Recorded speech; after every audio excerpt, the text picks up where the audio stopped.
Right. You know, who's going to pay for a bottom in this town? This ass will not fuck itself. Right? That's what it's not even for. A bunch of gay men having laughs and talking sex. It must be time for The Real Pause Guys of Atlanta, Part 3. Hi, Mark. How are you? I'm good. Good. I'm glad you're here. Thank you for doing this. Welcome to my house. This is Eric, and this is his house. This is my house. Say hello. Hi. Okay, now we have a lot of people coming, Great. and I know you have dinner, so let's get started. Hi, my name is Eric, and I am 49 years old, and I have been living with HIV for 21 years. Hello. Come in. This is my friend Craig. My name is Craig. I'm 53 years old, and I've been living with HIV for 28 years. James. How are you? I'm good. How are you? It's good to see you. You too. It's been a while. This is James. Hi. My name is James. I am 46 years old, and I've been HIV positive for 23 years. What's going on? Youngster, hold on a second. Welcome. This is Antron. This is the baby. Hi, my name is Antron. I'm 28 and a half, and I've been living with HIV for 10 years.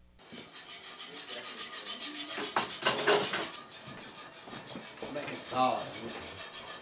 22 years. That is a long time, dude. I've bought You this. ever get in bored at the 91 same years. house? You know, you have to learn how to start over again. I mean, watch the walls. These walls could talk, I'd burn the house down.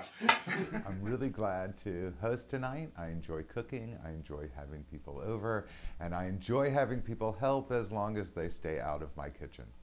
I feel like, I'm starting to get my strength back. That was good. My mental clearance. That was a long back. haul. It was almost 3 years. 3 years. Yeah, I hated it. It felt like having the flu for 3 years. I have been dealing with interferon, this shit, for 3 years, and the treatment is over. It did not work. And the lesson, I think, is that I didn't have to go through it because there's a vaccination for it.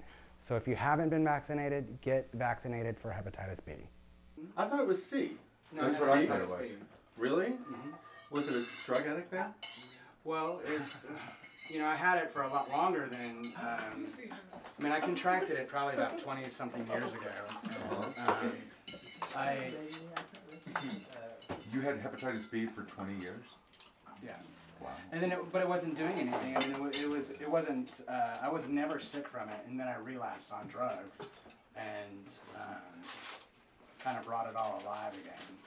Two of the guys in our group, I have struggled with drug addiction on top of living with HIV, and have relapsed since the last time we got together, and that's scary. I got high, I made poor choices, I got AIDS, and I still think that's a problem in our community. I think that if we are going to lower HIV, we need to look at drugs. I've never wanted to try it. I've never been curious about it, but I've heard stories and I've actually encountered people other than my friends Mark and James.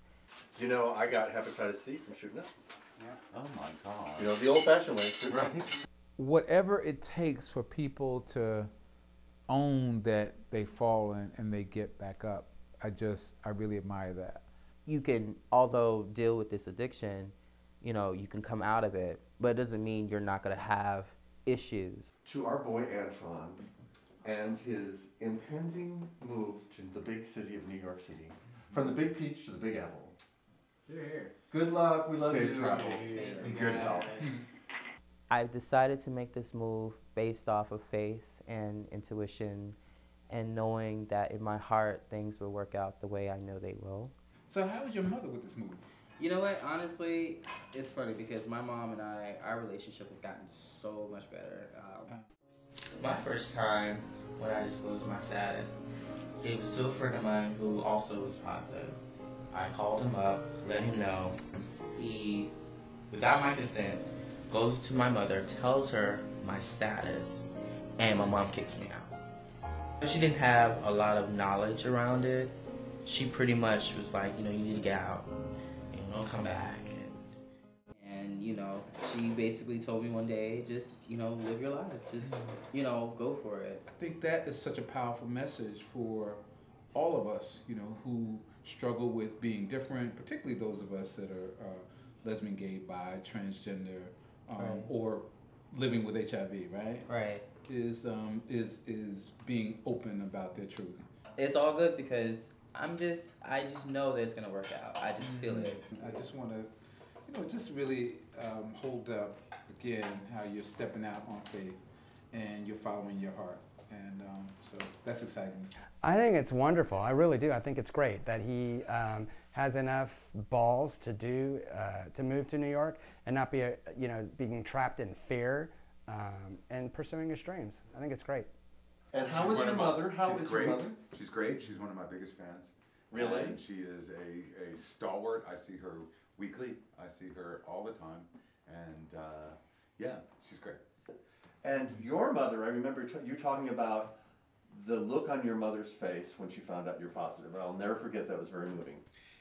It was you could see, it was a shattered look that quickly reassembled itself. Mm-hmm. Like, so the grief, the shock of knowing what she might have suspected, but actually to actually hear it, and then she pulled herself together. And this happened like within 2 or 3 seconds. She pulled herself together, and then she said, "How are you? What do you need?" Well, since the last time my mother passed actually, and it's the hardest thing I've ever experienced in my life.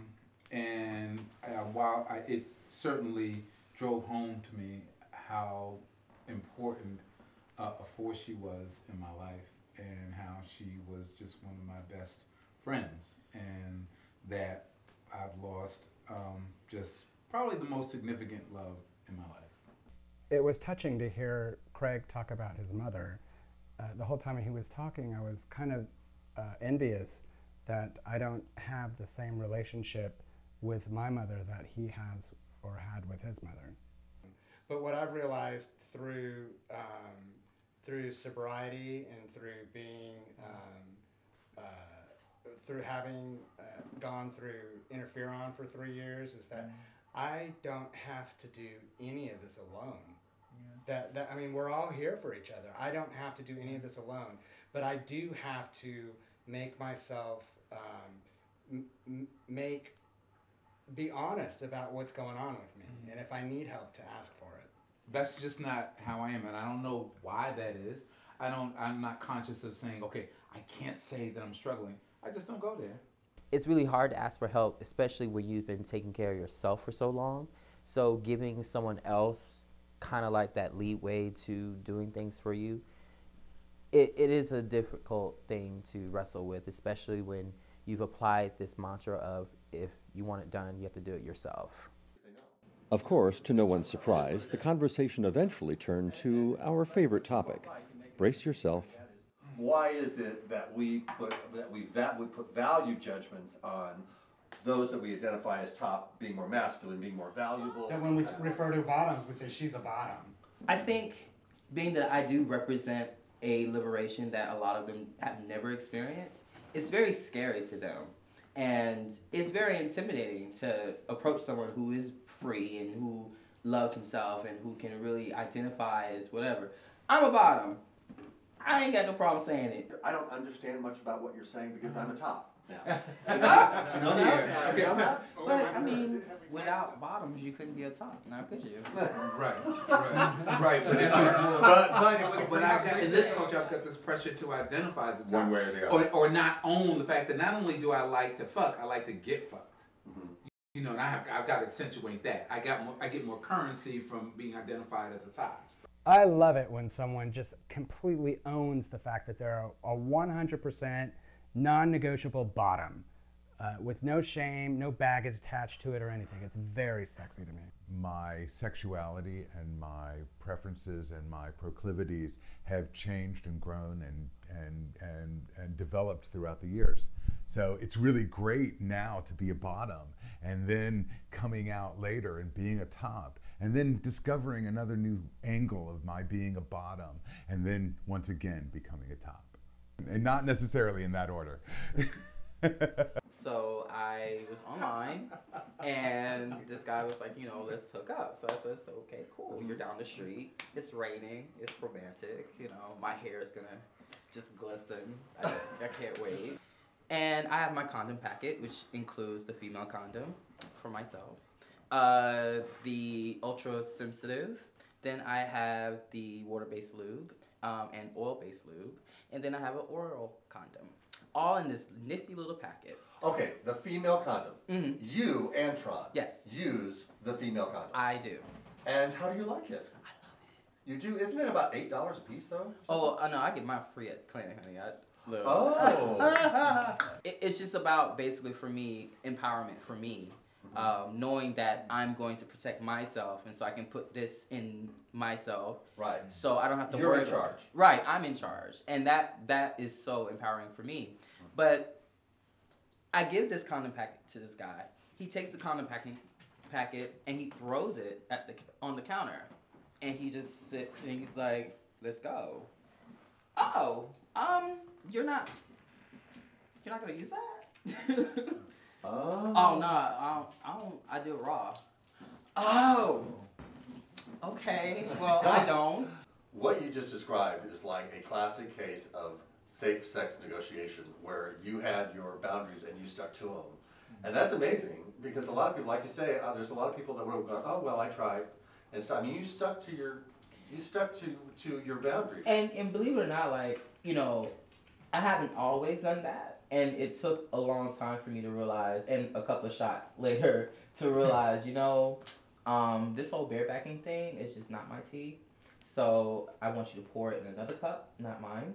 Antron showed a lot of chutzpah for sticking to his guns and not caving in the moment of sexual desire. He was in that guy's house. He's in that guy's space.